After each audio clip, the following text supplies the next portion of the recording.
தித்திப்பாய் குடிக்கின்ற தேநீரின் பிறப்பிடம், தினமும் நீ போனாலும் திகட்டாத மலையகம், உதிரத்தை அட்டைக்கு உணவாக்கி தினம் தினம் உழைத்துண்டு வாழ்கின்ற உழைப்பாளர் வசிப்பிடம், பெண்களும் உழைப்பிலே பெரும்பங்கு வகித்திடும் பெருமைக்கு நாள்தோறும் பெயர் போன மலையகம், கண்களால் கண்டாலும் கற்றிட முடியாது கட்டை விரல்களால் களைந்திடும் சூத்திரம்.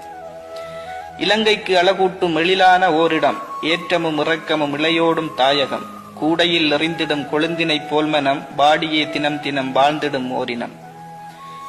கொண்டையை மூடிய கோணிப்பை ஒருபுறம், கூடையை தாங்கியே கூனிய பின்புறம், அதிகாலை பணியிலே அவசர பயணம், 500 ரூபாய்க்கு மல்லாடும் அவலம், போதாது ஆனாலும் பொழைப்பிற்காய் செய்யும் கட்டை விரல் குடும்பத்தை காப்பாற்றும் தெய்வம்.